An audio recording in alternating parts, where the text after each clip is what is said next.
Hello everyone, welcome back to another video here. So I am recording all of this stuff so that, I can, so that I can make things a little bit more concise. So first we have the abilities, then I'll be moving on to exotic armor, and then you will see the final Vidoc that was posted and my thoughts on the whole thing. So, first and foremost, Stasis. Again, for the most part, I am a Titan man, but I do play the other classes. So Frost Armor essentially is going to give a stacking bonus to damage resist, so it's not like Woven Mail, because Woven Mail gives a flat-out damage resist, while Frost Armor will build up. So that's interesting. Whisper of Rhyme is no longer going to grant an status overshield, but Frost Armor related. It's fine. All Harvest aspects, Grim, Tectonic, and Glacial, and Titans have Tectonic. Right. So yeah, currently Shattering Stasis, grants melee energy. When you have a harvest mod equipped, you'll be getting a little bit of health as well when you collect a stasis shard, not just frost armor. So you grant more health in frost armor stacks, which is great.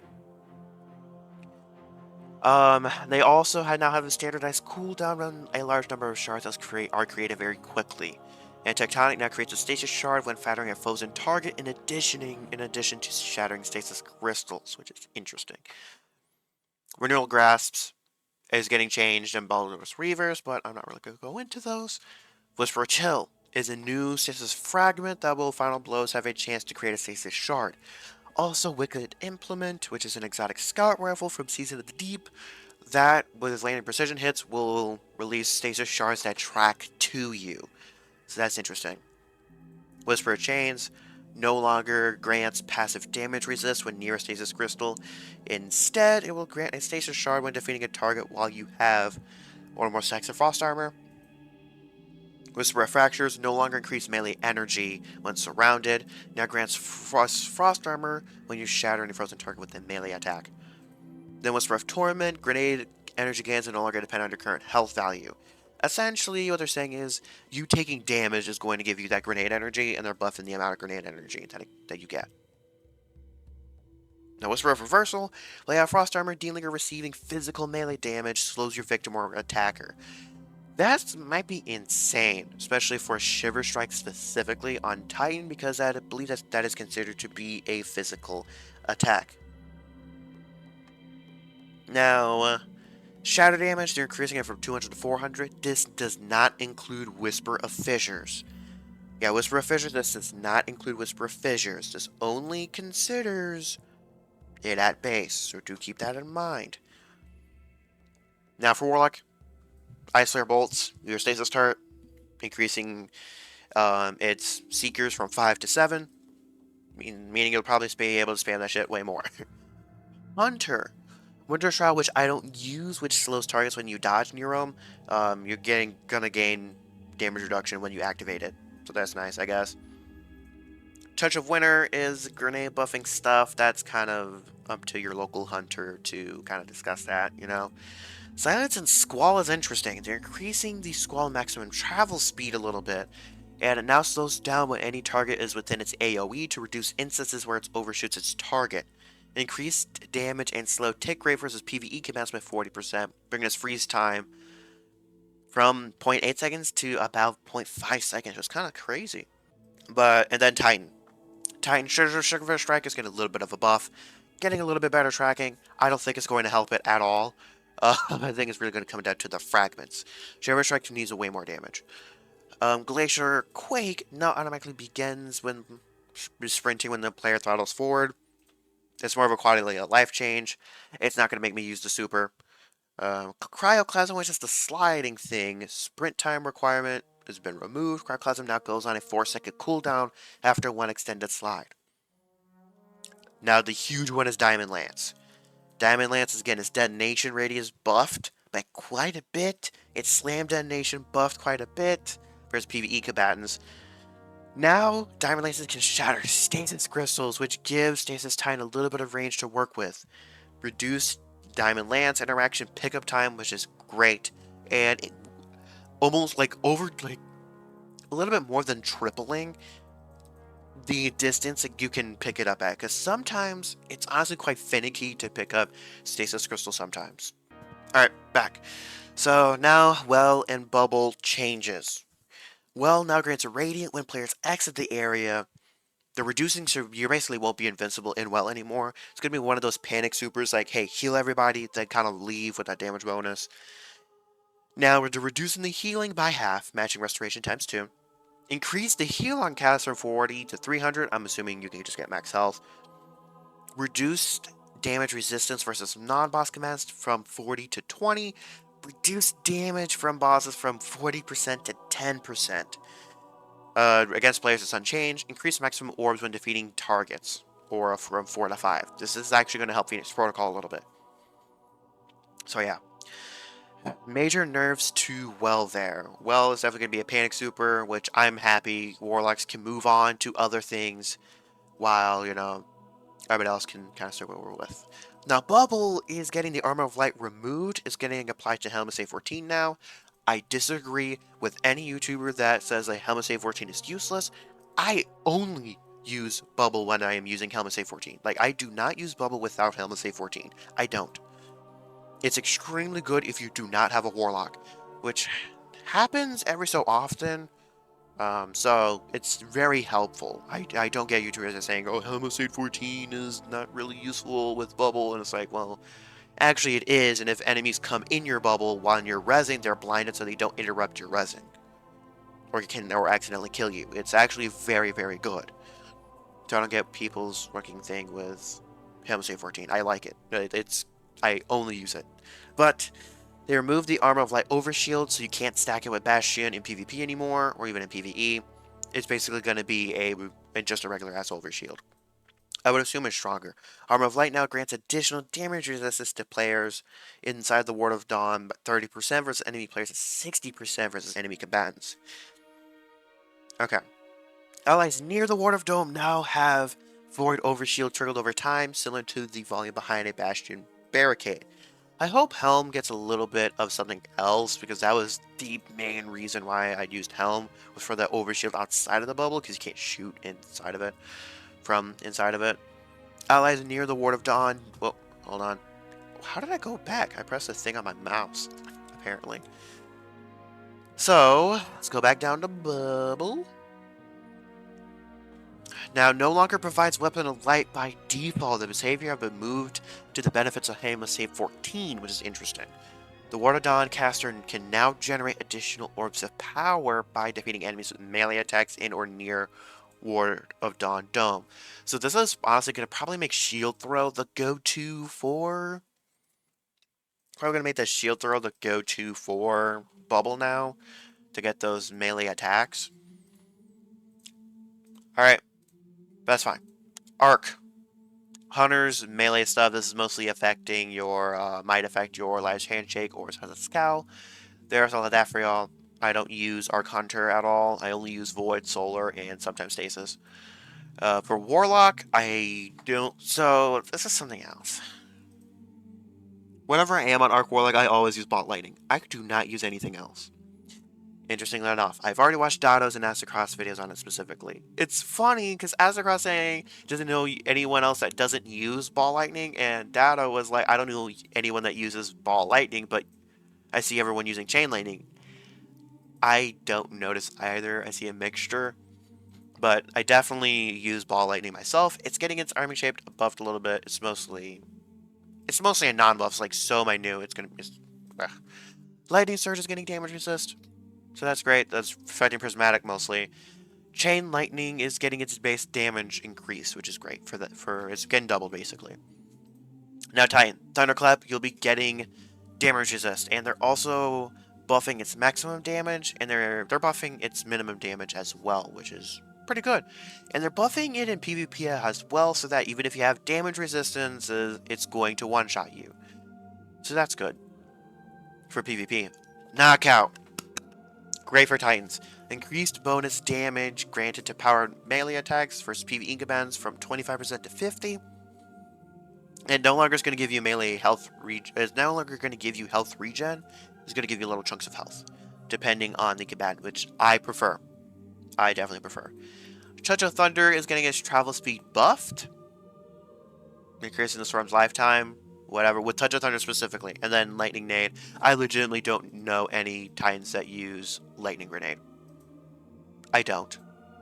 I don't. I see Storm very rarely now. I see Pulse a lot, and I use Arc Bolt myself.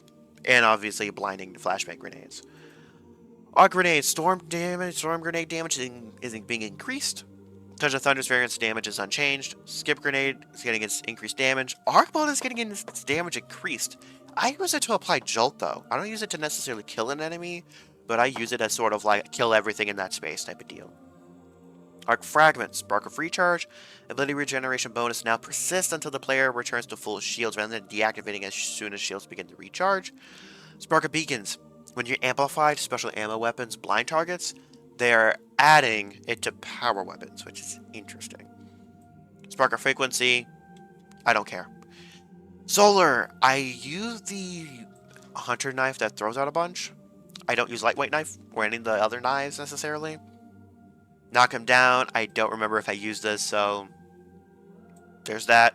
Also for Hunters, I do not use Golden Gun when I'm not doing DPS in a raid situation. I use Blade Barrage if I'm just running Solar. Now, Golden Gun, they are reducing the amount of, like, the strength of the Orbs of Power that spawn, and while Star Eaters, they're reducing the strength by a lot. So you will not be able to chain supers anymore. Which I like that change. I really do like that change.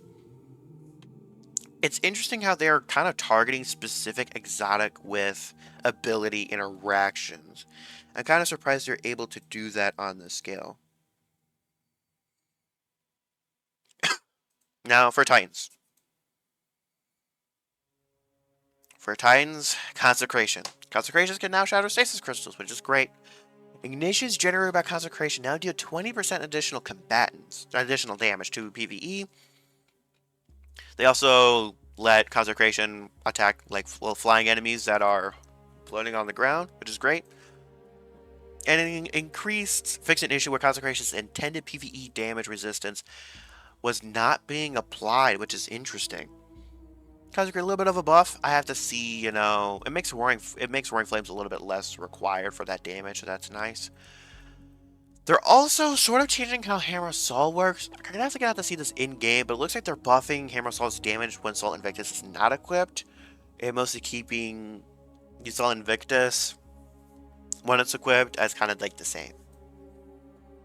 Also, Swarm Grenade is getting buffed. I use Swarm Grenade. So, okay, here's the thing. I've also seen some people be like, who uses Swarm Grenades? Swarm Grenades. I use them. I don't use Fusion Grenades because that can have the issue, especially in higher end content, in like an enemy just running straight up towards you, like really fast before I have time to really react and killing you. I don't use it for that reason. I don't use Solar Grenades because of the long cooldown time, and I mostly use Swarm Grenades to build up Scorch stacks or spawn Fire Sprites. So, there's that. But increasing its PvE damage, its tracking shape size, which, man, has pretty strong tracking. And increased linger duration, which is interesting. For Void, Hunter, Snare Bomb is fucking ass. Snare Bomb is ass. It's terrible. I do not like the... I'd rather use just a basic bitch melee than Snare Bomb. But I have to for Invis. Increase linger duration of smoke from 3 to 5 seconds, and now apply small damage over time to enemies in the smoke, which increases their strength the longer they remain in the smoke. Absolutely fantastic. I do not use Trapper's Ambush. Stylus Executioner's weaken effect can now be applied by glaive melee attacks, which is interesting. Retain Shield Throw, let's go, it's a buff. Increase maximum bounce count, increase maximum lifetime, and they made the tracking a little bit better, which is great, and increased its damage with PvE targets.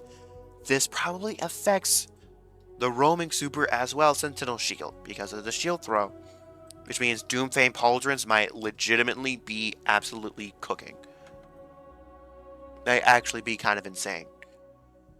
Now, offensive bulwarks are changing a little bit, which is interesting. Can now extend Void Overshield's timer to its normal maximum duration to prevent an issue where players could get into a bad timer state. Now regenerates a small portion of your active Overshield with each melee defeat. I'm assuming this is in addition to what it already does. If they're wiping out the increased melee regen, grenade regen, and that stuff, then honestly Controlled Demolition is just going to be better to run. Now, Void Warlocks. Void Warlocks are honestly in a really good state. Chaos Accelerant, I don't use this. Pocket Singularity, it's getting its detonation damage increased. I like that because I'm not necessarily a huge fan of the Warlock Void Melee. Nova Bomb, I don't know if this is a hot take either, but I do not use Cataclysm. I have never ever used Cataclysm for Nova Bomb. I've always used Vortex for the damage. But they increase the Seeker count, and for Vortex, they increase the linger duration. Yeah, I see some people using Cataclysm. I see a bit about evenly, but I don't use Cataclysm. I only use Vortex. For Strand, a lot of stuff. Threat of Warding, which I don't use. They're decreasing the Woven Mail duration. In Searing Slam, it used to be a sphere apparently, so now they are reducing its radius, but also making it a cylinder now, so it's easier to understand when you're getting caught by it. Threaded Spike is reduced damage versus enemy players from 79 to 70, and catching your spike no longer breaks invisibility. That's a great quality of life change for hunters. Now, Warlocks, Weaver's Call, I don't remember what Weaver's Call does exactly. I believe it's a Purge Threadling thing. Defeating a target with strand damage now has a chance to generate a Purge Threadling, now with a higher chance of generation when defeating more powerful targets. This damage can be from any source, including other Threadlings. The Threadling loop is going to be insane. As Scrapple Tangles and Melees, they are essentially nerfing the 1-2 punch Strand, Titan, Strat. I don't use it personally. I'm a fan of this change because it makes me not have to be like, okay, I have to learn their strategy for day one. So they're nerfing that. But it's kind of an interesting nerf. You'll probably be able to do it for 2 or 3 times before like you have to reset their grapple point, which is interesting. Now for Titan. Into the Fray, reduced melee regeneration, which is a little bit rough, but I use Heart of Innermost Light, so it's not that much of a difference. Banner of War is getting a pretty fat nerf. They're reducing the maximum timer, but they're reducing the damage bonus from Syntheseps and Worm Gods. Really, really get out of the habit of using Syntheseps and Worm Gods now. I use Armamentarium for the most part with Strand setup, because I basically have 5 melees at that point. So it's like sort of one of those diminishing returns type deals. But Heart of Innermost Light definitely gets you up there, because you're constantly using your grenade, and then you use your melees as well, so they feed into each other.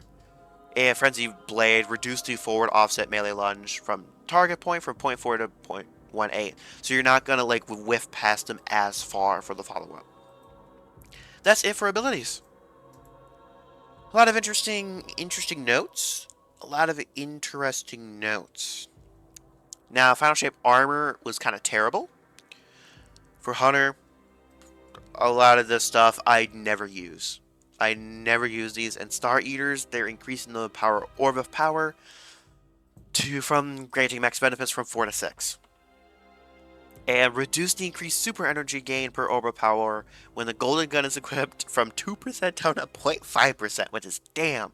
They're really nerfing that hard. For Titan, Ursa Furiosa, I don't know anyone that uses this. It's going to work with a new Void aspect. This honestly could definitely see some use with like Sentinel Shield as far as very defensive and kind of support as far as spamming super. I would not be surprised if the next damage strategy is you have one Ursa Furiosa player that just constantly spawn orbs. Because let me double check what this does. What Ursa Furiosa does here. Because this might actually be pretty insane. Yeah, blocking, move faster while guarding when your shield is active. Guarding damage converts to super energy when the super ends. Which could be pretty insane, because I believe guarding with the Sentinel Shield and people shooting through it spawns Orbs of Power, I believe. Right? Making the shield last longer. I believe that was a function. I believe that's still a function. Somebody in the comments, correct me if I'm wrong, but I believe it's these. I don't think it's Science Ramparts, but I believe it is Ursa Furiosa that does that with. So that's interesting. Khepri's Horn, getting a damage buff. It'll be able to scorch targets more than once, which is great. Heart of Animal Slight, it's not getting a functionality change. They're condensing the fucking 3-ass buffs it has to just one visually, so that's great. Reduce the amount of times biotic enhancements last after not being surrounded from 8 to 5 seconds. This sort of nerfs my Fist of Havoc setup, but I mean, it's one of those things where it's like, that's fine, I guess. Servant's Enclosure. They now require line of sight to damage enemies, but also reduce the knockback, which now launch enemies more consistently vertically. Okay, that's fine. Mental Battle Harm is getting above Warlocks. Honestly, I tested this out a little bit and I liked it. There's your change for Paladin Weavers. I don't know anyone that uses Seeking Filaments on Warlock. I don't know anyone that uses it. I personally use it as a Rexit. Verity's Brow is just getting changed to Metric Grenade type. Not your super. Sunrise is getting nerfed.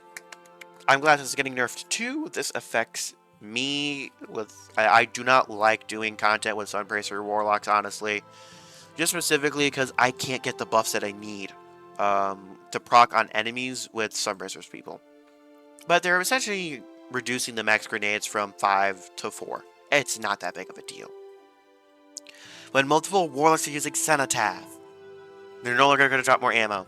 Also, the weird choice is the Cenotaph user will not be able to see if they've marked a target. I feel like if they want to change this, it should be the reverse. I don't get it. This also affects if you're soloing and you're using Cenotaph, that kind of affects you as well. Powered melee. This is just... it doesn't matter to me. Exotic Artifice. Artifice armor will be able to be... Exotic armors will be able to be Artifice with Exotic Cipher. Will be... So, Exotic Cipher. Make sure to prepare. I believe you can hold 3 currently, which is getting boosted to 5 in the final shape, but I believe you can hold 3.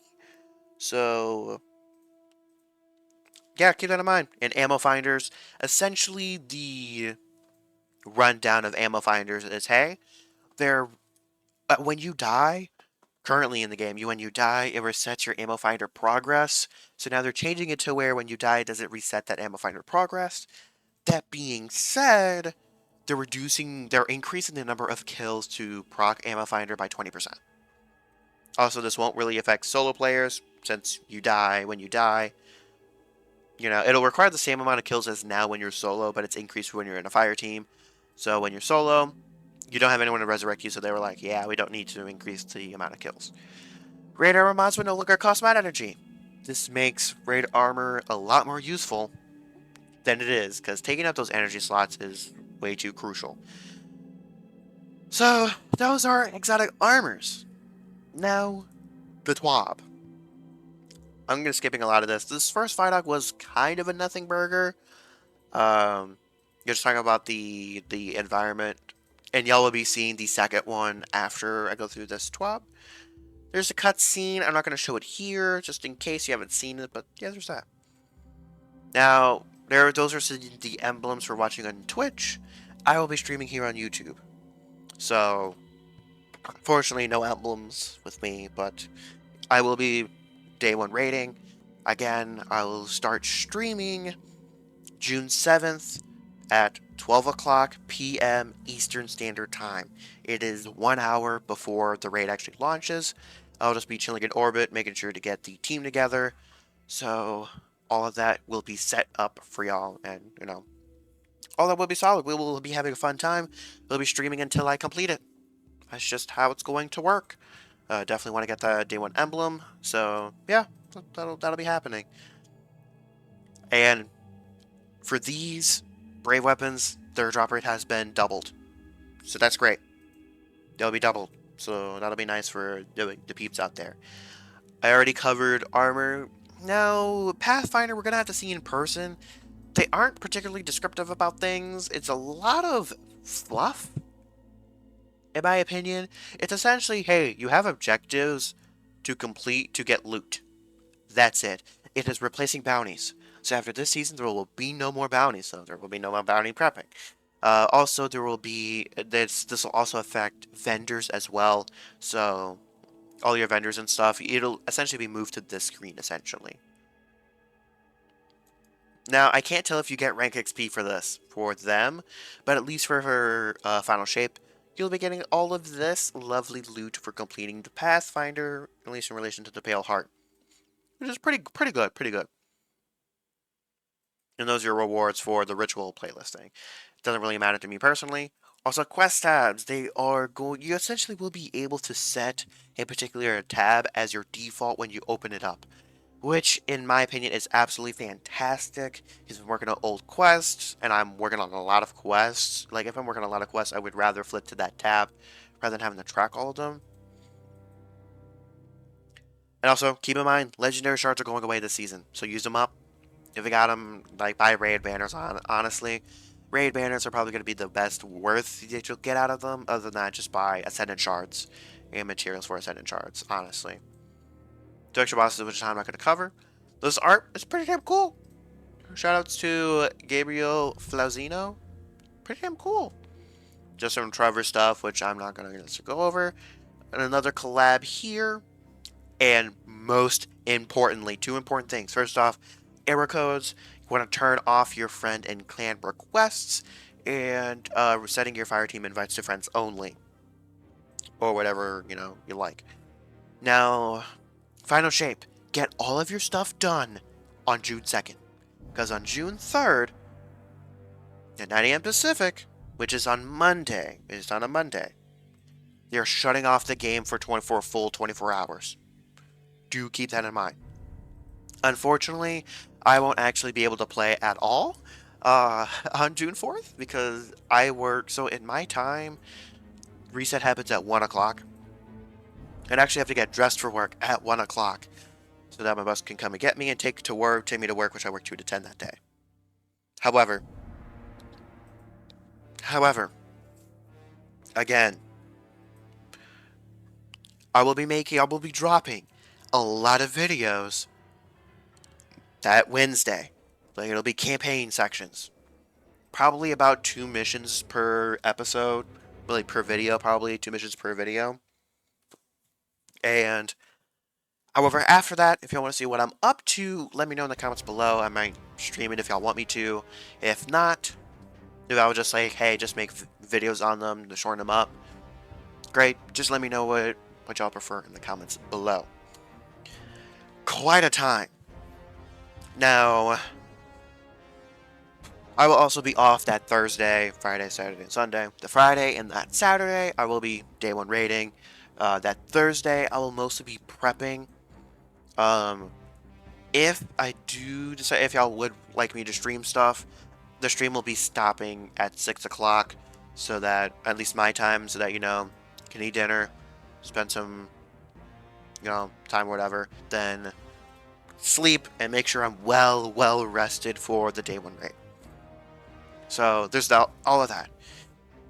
Alright, so that is it for the the exotic armor, the subclasses, and the TWAB.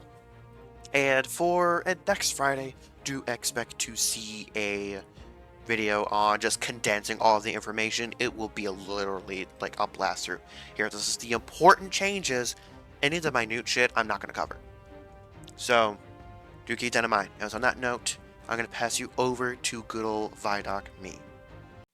Hello everyone, this is Vidoc Me now. I just got done watching it so I can go through and break some stuff down. And Bungie in general is all about collaboration. Testers, we actually have a lot to talk about artists, here. Animation, all these sources of input from everywhere coming together, and like that was magic for me.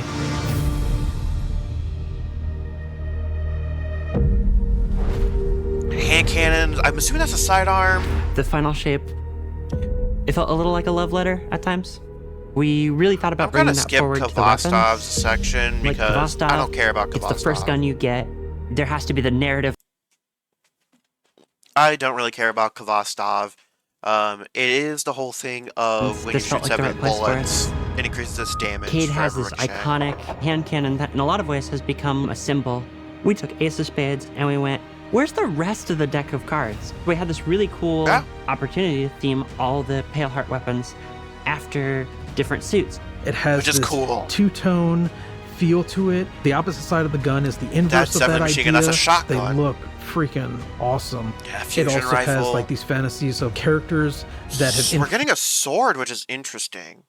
We haven't gotten an expansion sword in, like, a sword hasn't released with an expansion since technically Beyond Light with Lament, because Witch Queen did not launch with a sword.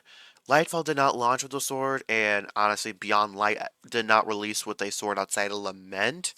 So that's interesting. This is a hand cannon. This is probably a 2-burst. fluids. Cade, Like Warden's these Law. guns are part That's of probably another his rocket past. sidearm. That is interesting. I don't know what the hell that is. These guns are part of his past. Is that a sniper machine gun? It looks different than a usual sniper, which is what I'm saying.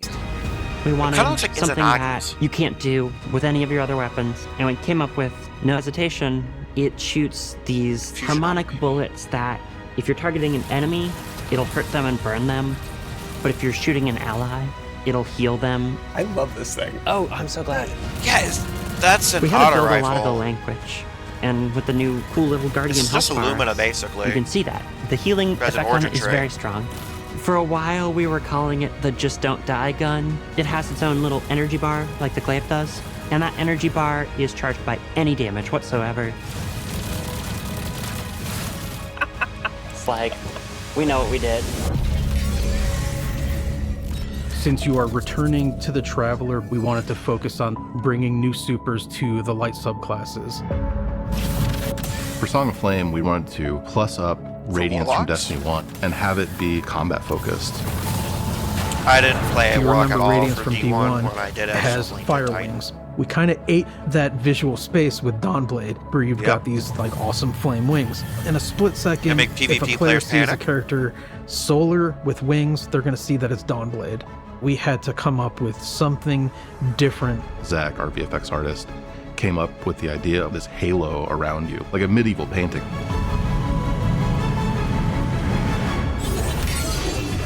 The axes look like they do a Twilight like right there. Arsenal They do a decent is chunk of a damage. one-off super that also creates these axes. And you can Coming up with throw them, which is visuals interesting. for that axe, it was an interesting challenge. I won't be using it How do until we there's want an to exotic root this for it, in though. Destiny? We took a lot of inspiration other two Void from supers are too Titan's strong. shield. What would it feel like if the axe was the shield broken up? And when you look at it side by side, you can definitely see that connection between the two. Storm's Edge. We wanted to call back to Arcblade in Destiny 1. Throwing the dagger and zipping over there, blowing up stuff. I feel like How Hunters long could do you have have in used the a super? different, another Initially, void super, you if had anything. a long time. Yeah, 24 seconds. We did not earn any friends in those places. no, people were pretty mad. But we toned it down, and now you only have 12 seconds, and it's a lot more reasonable.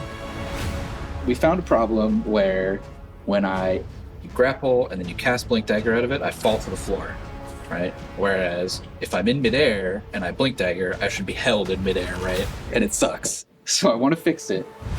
It's the things like the camera shake, the way the rumble spikes and then falls back off. We need all of our abilities to feel awesome. We want to make it so that the controller melts away. You stop thinking about what do I have to do, and instead you just inhabit your character and you don't have to think about it. The game just plays. The great thing about Prismatic was every playtest we did, the feedback got better and better. We have gone Not for back and fucking forth Titans. on what starter builds that players will get in Mission 1. Okay, we're gonna start the Titans with Stringer's Lash, their Strand Aspect, and Knockout. One of the notes Terrible we got is combo. players just weren't understanding how those two things comboed in a loop. Well, don't. we're gonna drop Stringer's Lash. They don't. Instead, we're gonna put in Diamond Lance. Now, any ability kill is making your Diamond Lance. Your Knockout Punch, hey, that makes a Diamond Lance. You throw your Diamond Lance at the floor, everything's frozen, now you can punch stuff again and get amplified with Knockout. Once we made that switch, all of a sudden it clicked in Why is it lagging so hard? players' heads. This loop becomes Okay, a you lot know, more we'll clear, turn and this players on, were I much guess. more. My PC can't handle it. Probably because I have Destiny 2 running in the background currently. That's probably Or why. if they're starting to load out. So, wait, it's not At the stuttering. end of the day, like the chaos is the point. Yeah. If you Honestly, aren't not counting Diamond, this surprised might and actually be delighted insane. in a way that you didn't expect, like I'm a little bit more excited for Prismatic knowing the buffs.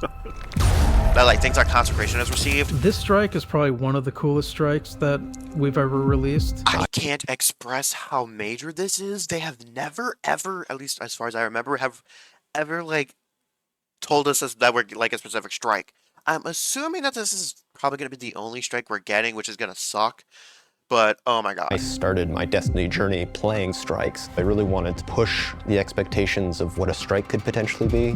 This strike, it's sort Okay. of a memory out of the Witness's history of its race and Just what its so buildings may have looked like in the past. A lot of the inspiration comes from 30s pulp novels, adventure flicks, uncovering ancient, hidden cities that have not seen a living soul in eons. And then subsequently destroying those cities moments later. Sounds about right. It kind of looks like Josh Gad. Imagine you're in a narrow hallway. You need to escape it. Lava is descending. I'm wondering if this section's going to be timed. Obstacle Which is is coming crazy, out of because the I don't think walls. we've had You made have the a strike slide with a towards timer the on it. closing door, and you're dead. The door just closed right in front of your face. So That happens a lot. I have 7 Gilded Conqueror titles. I want this strike to be the hardest strike we ever made. What I want people the to fuck? I don't think very many people understand how like major this is, because like okay, I'm gonna more so talk about GM specifically. For me personally, the top 3 hardest GMs that we've ever had. Number 1, Psyops Cosmodrome. That being said, I think the difficulty will change depending on how well and Bubble is, because at least I'm a Titan main. I like to go into harder content with my main character. And a friend of mine that I usually run GMs with, Psycho, he's also a Titan main. And 2 Titans is usually not necessarily what you want to run in Cosmodrome specifically. But that's probably one of the hardest ones. But number 2 was Hollowed Lair. Dear God. Specifically, there was a fucking room with 2 overloads and 2 unstops, and dear God, that was toxic as hell. But once I got past that, it did get a little bit easier. The number 3 will probably be the Corrupted before, like, when it first released as a GM. Dear God, was that shit insanely hard. But in terms of a regular strike being super difficult, we don't necessarily have any, like, strike activities that, are super difficult at base.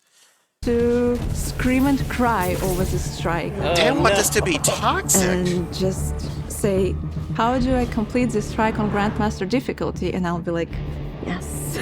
I haven't ran to a strike where that's the case. That's kind of for. one of the fun parts about making a strike. There's so much freedom and creativity to do wild things, and then testing God that. It's damn. just a lot of fun, that back and forth. We have a very tight relationship with Throwing a test ribbon's as throat designers. And I couldn't do anything I do gameplay-wise without Test there at my side. But as soon as I can get fresh eyes on it, I think that's where it really comes in.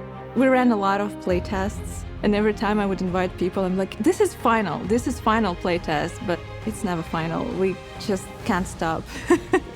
It's really not just one department creating something special. When you see all those things combined and the iteration and the back and forth, and when you get to this end result where it just feels like it couldn't be any other way, we hit on something amazing here. Surgical environments. Very, very solid Vidoc. Very solid Vidoc. I'm interested in seeing what news comes about next week, because next reset is the last reset before Final Shape, which is fucking insane to say, but yeah, it is the final week. We have about a week and a half left of his Season of the Wish, and until like Final Shape comes out, which is insane. It's absolutely insane to think about. I hope we get some. I hope the exotic armor changes that they showed, at least they told us, are not the only changes. Because if they are the only changes, it's going to be so disappointing. I'm hoping for a more in-depth list if there is. I hope a little bit more news on the new exotic armor, especially the ones that we did not get a video at all for. Hoping for some more clarification on that. Also, I would like to see what the weapons are in the seasonal artifact. Whatever, well, the episodic artifact, whatever they're calling it. I was going to call it seasonal artifact. I really am curious on what the seasonal artifact is going to look like. That is going to determine, the seasonal artifact is going to determine what is meta going into the day 1 raid. Specifically, probably the first 3 columns. Also, I would like to know if bounties, like, will they be able to be claimed for Bright Dust? I mean, will they be able to be claimed for that XP, or is it kind of one of those things that, you know, is just not exactly... Is it being depreciated? Is it still sticking around? Are they just not having the XP from it? There's a lot of things that need clarifications that isn't quite there. But that's all. That was a big, gigantic, chunky-wungy. When I do cover a lot of this stuff in a video that I will drop next Friday, in that video, going over everything for the final shape, a lot of this will be condensed. A lot of it will be condensed. So on that note, let me know what y'all think in the comments below, and I will catch y'all on the flip side.